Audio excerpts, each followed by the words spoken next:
we're gonna ask the classic media question: is this the start of a dynasty? Can they run it up? Like, Pat, what do you think? Because they still got a lot of guys on rookie contracts. Now, granted, this team's gonna get very expensive soon. But Sam Presti still got a lot of draft picks, and they can find ways to make this team better. Yeah, I mean, I'm not gonna say start of it. I'm not gonna say that they're gonna win 2, 3, 4, 5, 6 straight. I'm not gonna do that, but I definitely think they're gonna be a force in the West for a very long time. I mean, if you look at, like, if you can keep your core together, right? Shea, Jalen Williams, and Chet. Now think about Chet. Chet is bony, and Chet be getting hurt every year. He broke his hip this year. He had the Liz Frank injury where he missed his rookie year, so he got to stay on the court. You also got a lot of. Well, I thought you said he had the Anne Frank injury, nigga. I was like, nigga, you tripping? Liz Frank injury. But you got Case and Wallace. You have you have the other extra pieces that you may need, to go on a run. So, and all these guys can still get better. Like, I look at even like Shea, he won MVP. You can shoot the ball from distance better, bro. You shot 30% from three. So this all season, you can, granted, I don't want to take away from your mid-range game, because your mid-range game is, what you do best. But if you could take 6 threes a night and shoot 37%, you can't tell me that as a guard that doesn't add something to your game. Jalen Williams, I think he's really good straight line drive. I think he gets to the cup well, but I think that he could add a little bit more as far as in the mid-range. Chet, I think there's more that he could add to his game. Maybe you can get a post game. Case, like, all these guys are still very, very young. So I think it depends on how greedy they want to get. Like, you won a championship, and don't forget Mark Daigneault. Mark Daigneault he even said he was humble facing Rick Carlisle. You should be humble facing Rick Carlisle. You actually got outcoached. You only won because he got outcoached the whole series. You only won because you actually had the best team from top to bottom. And some people would say because Tyrese got hurt, but you won because you had the best team from top to bottom. So for me, it just depends on how greedy that this team wants to get. Are you just satisfied with getting one ring? Or do you look at it like, shit, we all young. We could be, Jalen Williams and Shea could go down as like, shit, the best duo since Mike and Scotty. It just depends on how greedy that these guys really, really want to get. So I'm not gonna put Dynasty. We jump on a lot of duos. How we jumping a lot of duos? We jump on a lot of duos. They just had the most points in the finals, literally since Mike and Scotty. This is not a joke. Yeah, but with 3 points is like streaming error. I don't care how you did it. When we go back and look in time, it's gonna say they had the most points, and Shea don't even make threes, so he'll throw back. But you're jumping before we even get to Mike and Scott. You're jumping the Kyrie and Bronze. You're jumping the Stephen. I don't give a damn. That was still one of the greatest ones I've ever seen. I agree. You jumping the Steph and the Clays. You jumping the Mike and the Kobe and Shaqs. But what I'm saying is none of these guys were Bron and Wade. None of these guys were this young on their first contract still. Like, they might have 10 years left. Like, Shea got 3 years till he even 30. I think Shea is just like, I think you ended your prime around 27 years old, I would say. He's turning 27. He's turning 27 this summer. Jalen Williams is like 22. Chet is like 22. Like, it depends on how greedy these guys want to get. And obviously they're going to have to add pieces because teams going to take away some of the other guys. So it depends on how greedy they want to get. And again, Mark Daigneault as well. Like, how he has to go back and think, damn, how can I be better as well? I think it's very hard for me to say that they're going to run off a couple, but I do agree with you, Fab. You said they're going to at least be a great team and a contender. And I think it boils down to, when I look at sports conversations now, like, we all want to win championships. I don't care what the sport is, but I think the most you can ask for as a sports fan is that your team can compete. And then eventually when they get to that better level to legit contend for a title. I think that's winning the championship. I don't care what sport it is, bro. It takes so much luck. And it takes talent, and you need to have talent. You got to have a great coach. You got to have a great front office, and you got to have a little luck. Like, even if you look, I believe every championship round, and every championship in every sport that's ever been played has had one lucky moment. I can even look at some. We coming up on the 20th anniversary of the White Sox championship. They got a documentary coming out in a couple of days. AJ Pierzynski with instant replay today. He's getting called out at first. When he tried to swing at that ball that hit the floor.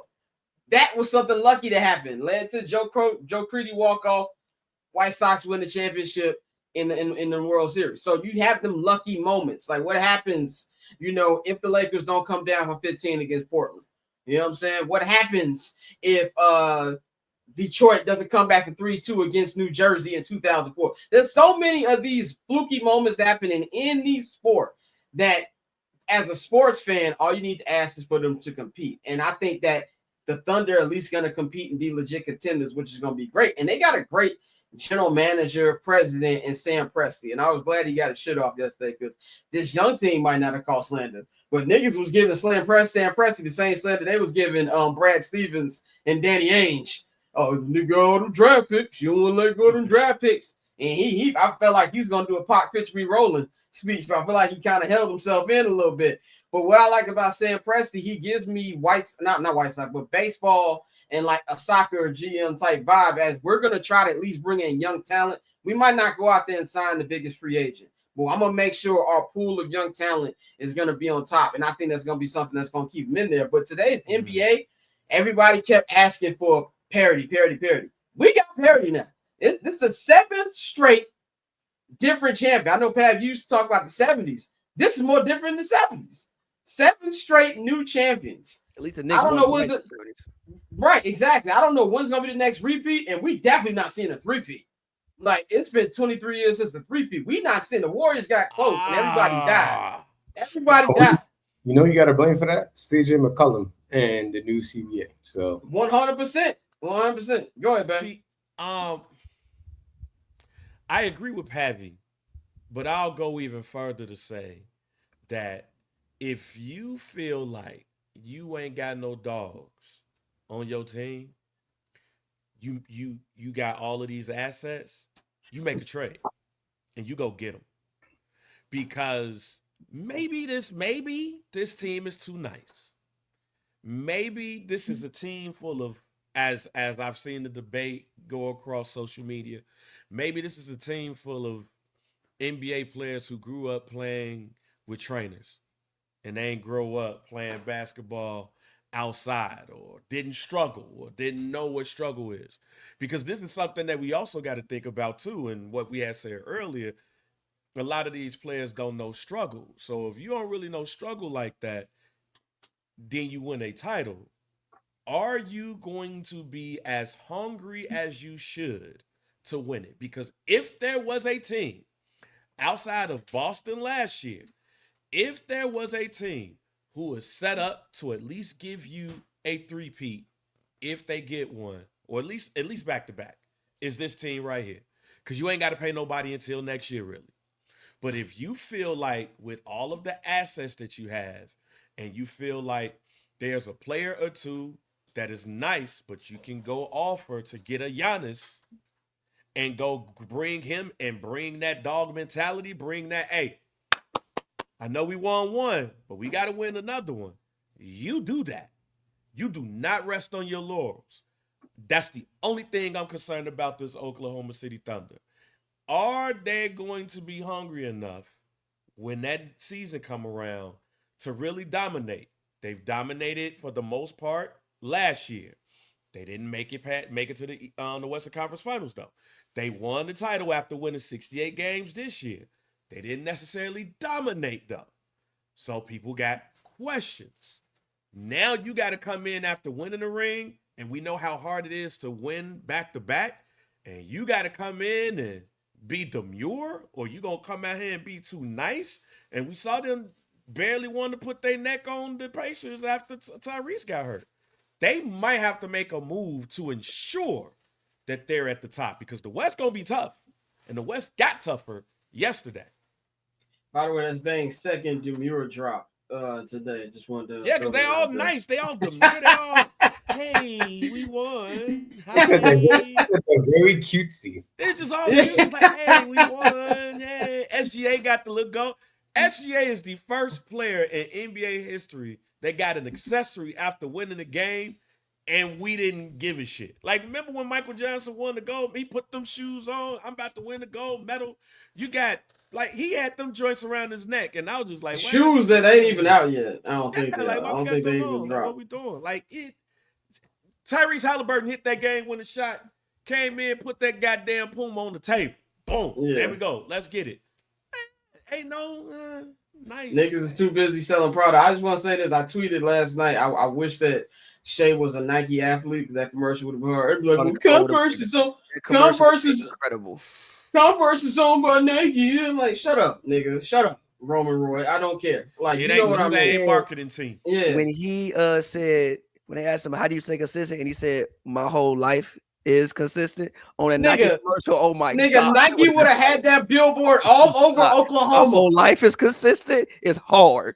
You might that'd have been, you would have saw little SGA hooping in the commercial, and then you'd have saw the swoosh. Like, come on, man. Converse can't give that energy. But Tosa, let me know what you think about this Thunder window and how long it can stay open in this new era of the NBA.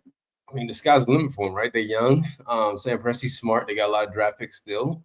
But again, like we said, the West is about to become even more intense. Remember in the Wire, and they were just like, the game just got more fierce. That's all it is. This shit is going to get more fierce. And KD going to the Rockets is crazy. So, you know, we're going to see how they're going to react next year. I mean, it's a year-by-year league. And the way the league is going, I don't think you're going to win next year because it's going to be an 8th different NBA champion next year. So, good luck to them.